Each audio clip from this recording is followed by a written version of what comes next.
Yo, yo, yo. Yes, I just did that. I started the video out with a merch promotion. Let's forget that happened. So welcome to the second episode of this Let's Paint series. That's very cool. So in the first episode, I worked on this commission, this landscape / environment painting. The client was already a fan of my work, and they just wanted a painting based on a few broad-ass guidelines they gave me. But what's different this time is the client knows exactly what they want. They provided me with a whole lot of information. That's going to affect the episode a bit, of course, because there's not going to be much of my original ideas and concepts and stuff. I guess it's more focused on technical stuff.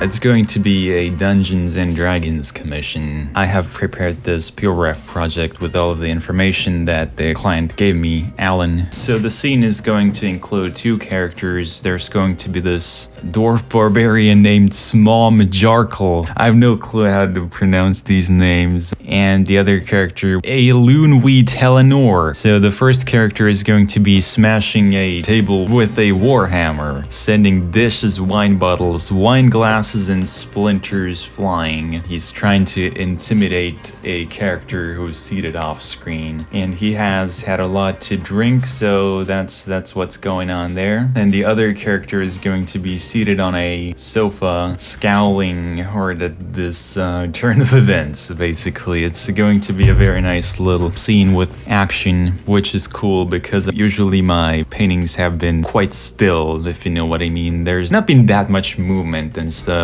That's going to be a nice new thing to try out. I actually have started this already. I actually recorded a version of this video before up until this point in the drawing, but I scrapped all of it. But there wasn't that much valuable information in the initial planning of this doodle. This is nothing more than a doodle right now. Basically, what I wanted to do is this small little room. I wanted to have a kind of a low camera angle so that the short character would still seem kind of big. No details whatsoever on the characters right now. It's just planning for the poses and placement of everything. Also, I'm pretty sure that's not how a table would act if it were being smashed with a warhammer. Or would it? I don't know, man. My reasoning for doing this was just that I could use this as a sort of a composition element to guide the viewer's eyes through the piece, so that the most attention-grabbing thing would be the character here smashing it, and then you look down to the hammer, and then boom, right back up towards the face of the second character. Also, the dishes and the bottles and stuff would be flying in this direction. Some would be flying in the other directions, but most of them would be going over here, so that your eyes would look in the right place, which is the scowling face of the second character. Really not much more thought has gone into this. I gotta figure out the lighting settings in a bit, because I haven't thought at all about how this scene is going to be lit up. I want to use it to my advantage in the composition though, so I'm thinking of doing like a big candle that was on the table here, perhaps, that would light up his face from the bottom. That could create a spooky effect. That's just an idea anyway. I don't really have to think about that right now. But yeah, as I said, this is as rough as anything could possibly be. I'll get to work on this now.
I'm back. This is the progress so far. This is the draft. So I sent this back to Alan for some edits. For approval, we gotta do some edits because this is a big piece. A lot of stuff going on here. Yeah, obviously you can't get it all right on the first draft. So we gotta do some edits. However, he really liked the expressions and the overall feel of the piece. So that's cool. However, the things we need to fix are first the length of the grip of this hammer. Also, Smom here is actually supposed to be not completely gray. I made him way too old. He's supposed to actually be only slightly gray. He's blonde otherwise. I don't know why I didn't do that. I guess I just got the colors a bit messed up. These are only very, very rough colors, actually. I only slapped them on here to be able to think about the lighting a bit better. So a little bit about the lighting setup. I finished the sketch and then I wanted to move on to the lighting. So here's what I came up with. I decided to put like a table lantern on top of the table to be one of the flying objects that took flight from the impact. It's gonna be over here somewhere creating this lighting on Smom's face. I think I already talked about that before. This is some sort of inn or tavern or something, so it makes sense for there to be something lighting the tables up and stuff. I decided to put this window back here where some daylight is coming in. It must be like a cloudy day or something for it to be this gray. But yeah, I like the mood it creates here. It doesn't light up Smom very well because it's behind him, which works well in this scenario because the main light source for him is going to be this lantern here. And oh god, I don't want to try pronouncing the character's name. Half of his face is going to be lit by the daylight here and the other side is going to be lit by this lantern up there. I'll put one in here too, but it won't be visible actually, it just will be here. Yeah, I gotta add some wine glasses to the flying objects. I did this sort of a weird cup and one over here as well. On these plates there's going to be some sort of food. I wrote food here because it's a very good and cool way of marking it down. I'm gonna be fixing the mistakes that Alan wanted fixed, and then I guess I'll try to refine the lighting setup a bit, and then I'll move on to rendering stuff. The first parts of drawing are always the most stressful. Building everything up, building the whole scene up and stuff is always going to be the challenging part, but also the most important part because you don't want to render away on something that's fundamentally wrong. You want to avoid that as much as you can. Yeah, also, I forgot, I'm also gonna have to raise one of the arms of Elon Wee. I'm just gonna refer to them as elf and dwarf. So the elves, one arm should be raised up in a sort of a defensive position or something, because this is not really much of a reaction. Then I'll send it back to the client and then I'll see what happens. I live my life one day at a time. I don't want to plan everything ahead right now. I'm gonna start executing this stuff now. See ya soon.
I have returned already. Welcome back.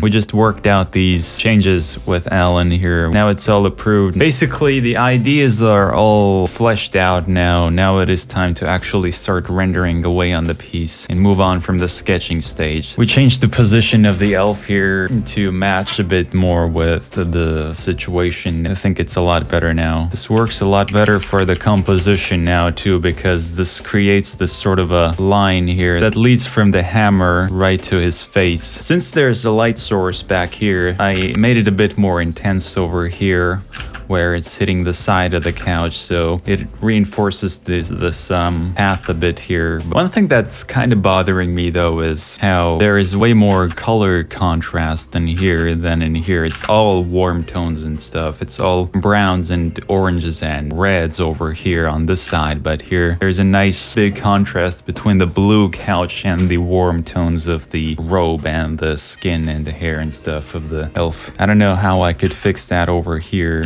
There will be some sort of light atmosphere coming from the window back here, so I think I'm gonna just have to increase the strength of it in this area over here so that the dwarf would stand out a bit more against this goddamn wall. It's not actually a very big problem. I don't know, I've been trying to learn all about compositional tricks and stuff and how to make the whole piece convey what it is supposed to convey, so I'm just obsessed with that sort of stuff right now. But yeah, I'm excited to finally get rid of the sketchiness of this. It's been a sketch for way too long and I'm starting to get used to it, so yeah, I actually really like how this is turning out though. So this was just a quick update here. I'm gonna get to work now, so yeah, get ready. 3, 2, 1, go.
Welcome to a vlog segment. So this is a vlog in the middle of this video. Enjoy, guys. I've been trying to get this goddamn rope to work. This is a very tricky situation here actually to get right for me, because this is a very dynamic action going on here. The last 2 days I've just been trying to get this goddamn rope to look nice. It's supposed to be oversized. I don't know, I can't do this from imagination. I need some assistance with this. But luckily we have this massive ass robe here that I can put myself in, so I'm just gonna make some references of my own. This is such a specific thing, I can't just get the reference for this online, so I'm just gonna try to cook something up myself. I'm actually quite a tall guy, but this makes me look small because look at how massive this is. This is very nice. Damn, boy.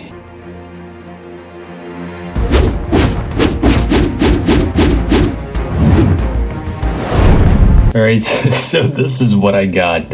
I think the folds are very nicely there. I took a couple of tries to get it right. But yeah, I think this works pretty well for what I need. The lighting is different, but that's gonna make it less obvious that it's referenced if I change the lighting. I just need reference for the folds. Try to make your own references when you can. Always a good thing. I'm gonna try to work with this and see what I'll end up with. Hey, this is gonna be quite a lengthy time-lapse, so my voice will be keeping y'all company here. So I asked for some feedback on the format of the series on the first episode, and some people said that I should try talking about the stuff I'm doing while I'm doing it, so this is a good chance to do just that. Now, this robe is already looking a whole lot better because it looks like it actually has form. I'm only referencing the shape of the robe and switching up the lighting from imagination. I think that's actually quite a good way to study things because it gets your 3D thinking going, which I think is a very important skill to have in illustration. I always try to draw things from imagination first, and if it doesn't turn out good, I'll use a reference, which was also the case here. That way you can really understand what it was that you did wrong and you'll improve as a result. Very nice, very nice. So why is this time-lapse segment so long, you ask? It's because this piece was honestly quite the struggle for me, I'll be honest here. I spent a lot of time on rendering parts of the drawing that were actually completely wrong from the start. You'll see what I'm talking about in a bit.